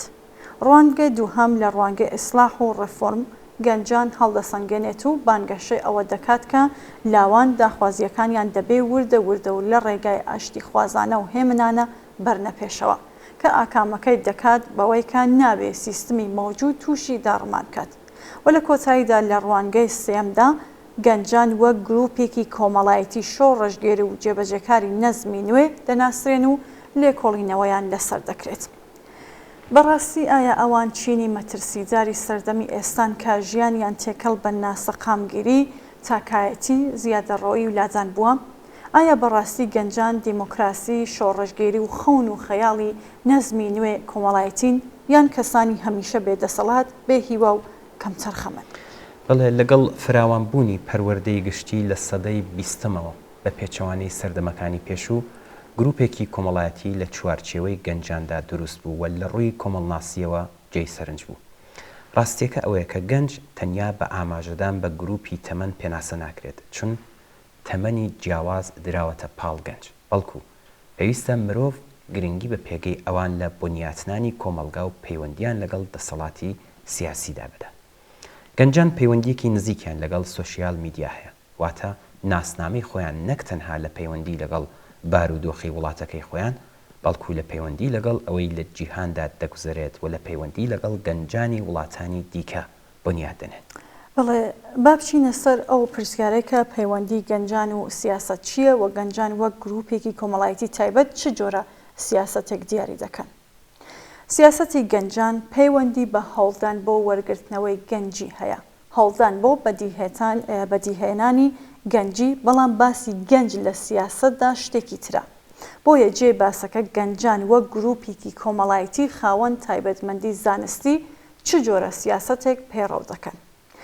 بە بڕوای کاک فەرمان ئەم نووسیویەتی پەیڕەو لە هیچ جۆرە سیاسەتێکی تایبەتی ناکەن، واتە مەرج نییە ڕادیکاڵ قایمکار شۆڕژگەر چالاک و بێباک بن. بەڵام گەنجان دەتوانن لە هەندێک کات و لە هەندێک بارودۆخدا هەموو ئەم دەرفەتانە ئەزمۆنکەن. گەنجان نەک هەر تەنیا سەرقاڵی بەجێهێنانی گەنجی خۆیان نین، بەڵکو وەک بەشێک لە هاوڵاتیانی سیاسی خەریکی خەباتی فراوانتر. هەڵچوونە کۆمەڵایەتیەکانی ئێران بە تایبەت بجووستنەوەی ژینە بەڵگەیەکی ڕوون و ئاشکرایە لەم بوارەدا کە گەنج و ژن ڕۆڵی سەرەکیان لەم شۆڕەژەدا هەبوو و دەستپێشخەری و داهێنانی زۆریان بۆ بەدەستهێنانی ئەوەی کە بە دوایدا دەگەڕێن نیشانداوە. بەڵێ لە ڕاستیدا ئەمە ئەو جۆرە سیاسەتەیە کە زۆرێک لە دەسەڵاتداران و چین و توێژە قایمکارەکان و شارەزایان خراپ بەکاریان هێناوە تا هەوڵ بدەن هەر جۆرە خەباتێکی ڕەوای لاوان بۆ نمونە لە ڕاپەڕینی ژینە لە ئێران بە چالاکی گەنجانە یان ئاژاوە گێڕانە ناوبەن و خەبات و ناڕزایەتی لاوان لە سیاسەتی ئازادی یان دادپەروەری بەتاڵ بکەنەوە. بەڵام ئەم جۆرە حکوومەتانە تەنانەت ئەوانەی دوای شۆڕشەکان دروست بوون هەرگیز گەنجان بە جددی وەرناگرن، هەمیشە بە ڕوانگەیەکی پیا و سالارانە معاملە لەگەڵ گەنجان دەکەن، متمانیان پێیان نییە و هەر بۆیە گەنجان بە گشتی لە پەراوێزی دەسەڵاتدا دەهێڵنەوە. پێویستە تا ئێستا ڕوون بێتەوە کە گەنجان بە گشتی پەیڕەوی لە جۆرێکی تایبەتی سیاست و سیاستکردن ناکەن، بەڵکو لە کات و بار و دۆخی جیاوازدا خەریکی هەموو جۆرە سیاستکردنێکن. بەڵام ڕاستیەکە ئەوەیە کە گەنجان کاتێک خەریکی کردەی سیاسی دەبن زۆر جار سەلیقە و بیرکردنەوە و هەست و داهێنانی گەنجانە دەهێنە ناو مێژوو و کردەی سیاسی خۆیانەوە. بەم شێوەیە مۆری گەنجی لە نێوچاوانی خەباتی سیاسی هەڵدەکەنن و تێکەڵچوونی خۆیان بە شێوەیەکی داهێنەرانە دەرابڕن. زۆر سپاس بۆ کاک فەرمان بۆ ئەم نووسراوی کە بۆ ئین هەربووین.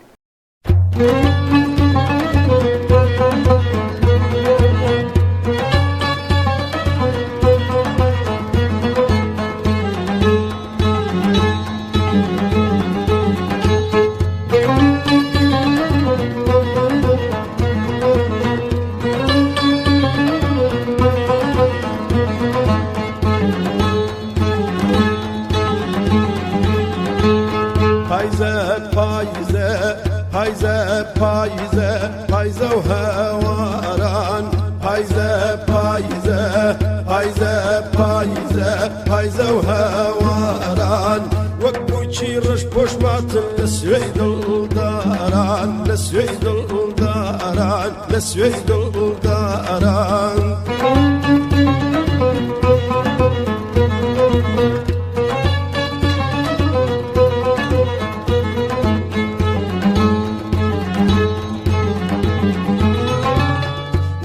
هاتنەوەی کۆچ و کۆچبارە پاییز وەرزی هاتنەوەی کۆچ و کۆچبارە پاییز بۆیە مات و خەمبارە هەروەک بووکی زیز هەروەک بووکی زیز هەروەک بووکی زیز پایزە پایزە پایزە پایزە پایزە و هەواران پایزە پایزە پایزە پایزە پایزە و هەواران وەک بووکی ڕەش پۆشماتن لە سوێی دڵداران لە سوێی دڵداران لە سوێی دڵداران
بەرگی خەمدای پۆشی وەک هواران يقسار هر قلو قالا وقر دور بلا أكاسار دور بلا أكاسار زي دور بلا أكاسار بايزة بايزة بايزة بايزة بايزة وهواران بايزة بايزة بايزة بايزة بايزة وهواران وقبوشي رش بوش ماتن لسويد الأوداران لسويد الأوداران لسويد الأوداران وقبوشي رش بوش ماتن لسويد الأوداران لسويد الأوداران وقبوشي رش بوش ماتن لسويد الأوداران لسويد الأوداران وقبوشي رش بوش ماتن لسويد الأوداران لسويد الأوداران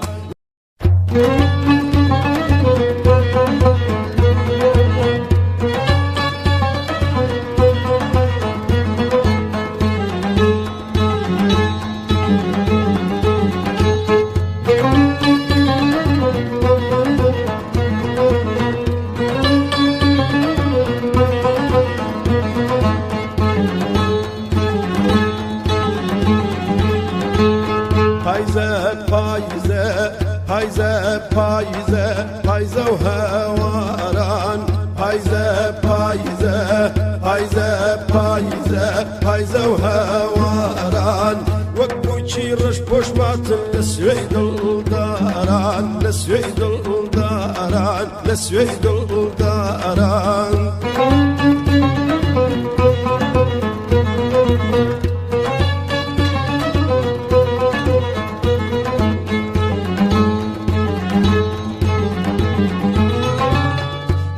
هات نوي كوچو كوجبارا بايز ورزي هات نوي كوچو كوجبارا بايز ويما تو خمبارا هر وقبو چيزيز هر وقبو چيزيز هر وقبو چيزيز بايزة بايزة بايزة بايزة بايزة وهواران بايزة بايزة بايزة بايزة بايزة وهواران وقبوشي رش بوش ماتن لسويد الداران لسويد الداران لسويد الداران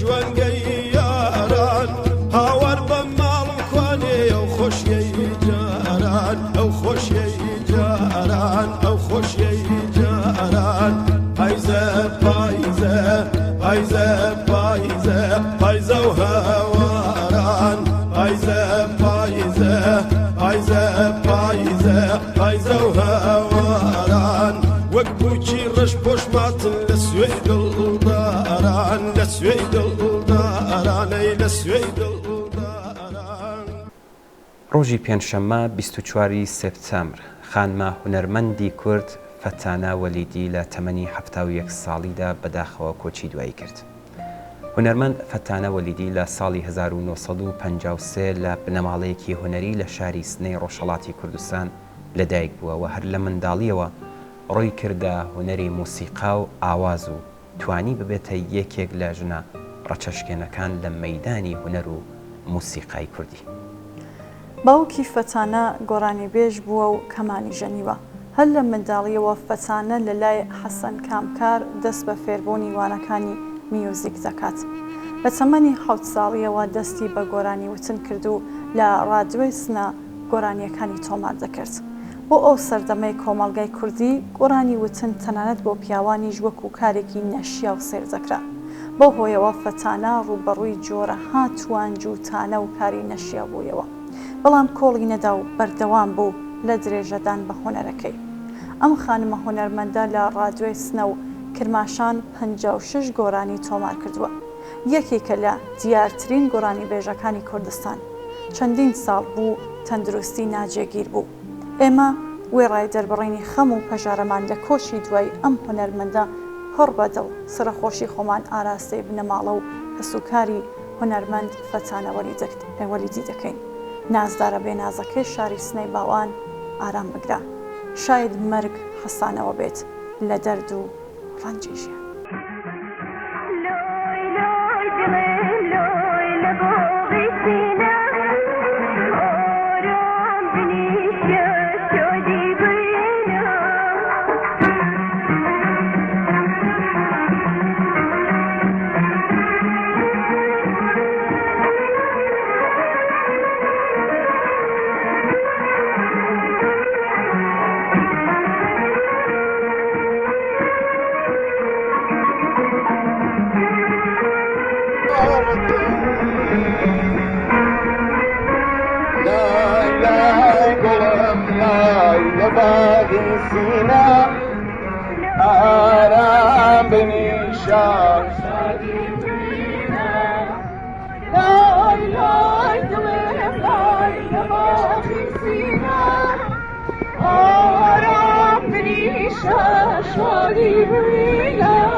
بەداخ و پەژارەیەکی زۆرەوە ڕۆژی چوارشەممە 4 ڕەزبەری 1403 هەتاوی دایە خەجیجە ڕەحمان چوپان لە تەمەنی 102 ساڵی لە ئاوایی سەڵتە کەڵتوو ماڵاوی لە ژیان کرد. دایە خەجیجە هاوسەری خاڵە مەحموود فەیزی و دایکی هاوڕێی ئازیز کاک عومەر فەیزی قارەمانی ئەشکەنجەکانی کۆماری ئیسلامی ئەندامی کۆمەڵە یەکێک لە بەرپرسانی لێهاتوو دڵسۆزی ڕێخستنە نەهێنیەکانی کۆمەڵە لە ناوخۆی کوردستان کە بە نەدرکاندنی زانیاریەکانی گیانی دەیان و سەدان ئەندام و تێکۆشەری کۆمەڵەی لە زیندان و ئێعدام پارست و دڵسۆز و دایکی پێشمەرگە و تێکۆشەرانی سیاسی و خەباتکار بوو. ئەو کاتەی مەخەڕی کۆمەڵە لە ئاوایی سڵتە کەڵتوو بوو، ماڵی دایە خەجیجە و خاڵ و مەحموود هەمیشە مەقەڕ و وەک ماڵە باوان بۆ هەمووان بوو. دایە خەجیجە و خاڵە مەحموود لەو هەزاران دایک و باوکە دڵسۆز و کۆڵ نەدرانە بوون کە شانازیان بە ڕۆڵە قارەمانەکەیان و ڕێبازەکەی دەکرد و هەرگیز سەری بەرزیان بۆ جەلادانی ڕۆڵەکەیان و قاتڵانی خەڵکی کوردستان دانەنەواند. بەڵام بەداخەوە ئاواتی شیرینی لە گۆڕنانی کۆماری جنایەتکاری ئیسلامیان بە چاو نەدی و بەو حەسرەتەوە سەریان نایەوە. لەلایەن هەموو ڕیزەکانی کۆمەڵە و حزبی کۆمۆنیست ئێران سەرخۆشی گەرمان پێشکەش بە بنەماڵە و جگەرگۆشەکانی دایە خەجیجە، خزمان و ئازیزانی خەڵکی ئاوایی سەڵتە کەڵتوو و شاری سەقز دەکەین و خۆمان بە شەریکی خەمیان دەزارین. یادی خۆشەویستی دایە خەجیجە و هەموو دایکان و باوکانی جەرگسووتا و بەڵام کۆڵنەدەری کوردستان بەرز و بەڕێز بێت.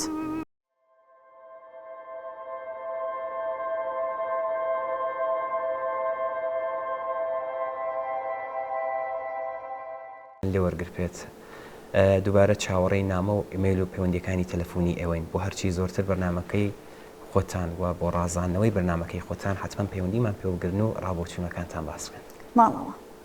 ماڵەوە.